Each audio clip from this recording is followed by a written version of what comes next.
This is Mary Kelly with Top Secret Leadership. Today's episode, we talk about personal accountability.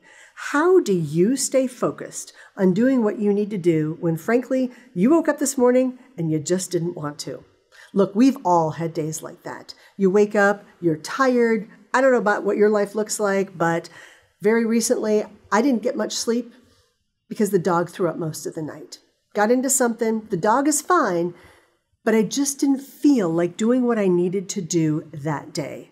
And I don't like to be tired, and I don't like to let myself down or other people. But occasionally, we all get tired. And sometimes, we frankly don't want to hold ourselves accountable for doing the things we know we need to do.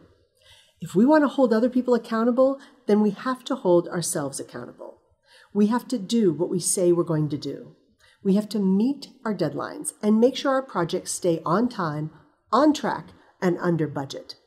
Accepting accountability as a leader and as a team member means not making the excuses that my dog threw up all night and I'm tired. It's not shifting the blame to someone or something else. Being accountable means taking that responsibility for ensuring that the whole team is able to produce the results they need to produce. As a team member, we are committed, accountable, and responsible for everything that goes on around us. Now, yes, the big boss technically is responsible for the losses, the mistakes, and all the problems. And yes, a lot of times we as the team members take those wins. But we all need to be able to be accountable to make that happen. So how can we hold ourselves accountable when we're so busy either managing ourselves or managing other people or managing the other things that get in our way? Number one, the answer is to set goals and milestones the same way we would for, frankly, other people.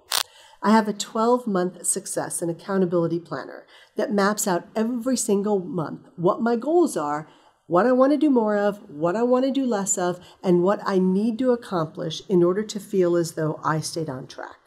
Every single month, I review where I wasted time, and I ask myself, what could I delegate or outsource that would help me stay focused? I also ask where I need to be more strategic. How can I better manage my time? It's very easy to let time get away from us. We all have to set goals for the team as well as ourselves.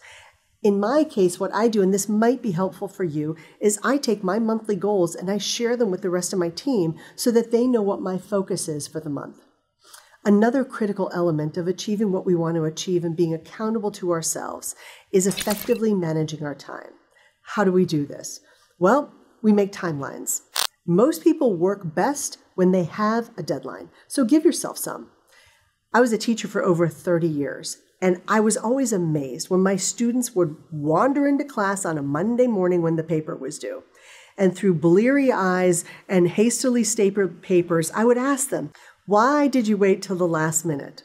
And some of my students were funny. They said, oh, Dr. Kelly, we do our best writing the night before. To which I would respond, but you do your only writing the night before. How do you know the difference? The difference was the fact that there was a deadline the next morning. We all mentally work to deadlines, so be ruthless about your time. Put yourself on a daily, weekly, and monthly schedule for the outcomes and the results you really want to happen. You might also want to have an email system that works for you. Yes, I know we are all drowning in email. Having a system where ideally you only see emails once, and once you've got that email answered, it goes directly into a folder, helps you keep your email boxes to a manageable level. I try really hard to only keep between 30 and 50 emails in my active inbox, and those are things that are pending and things that I can't just do quickly or dismiss. Some days I'm more successful than others, and getting control of email is a great way to make sure that you're not letting things fall through the cracks. It's very frustrating, and most leaders and team members would say that losing something in an email is a concern to them. So if you can just think about holding yourself accountable, managing your time, and getting your emails into a system where you're not dropping something, I think you might feel better about your personal accountability. This is Mary Kelly. See you next time.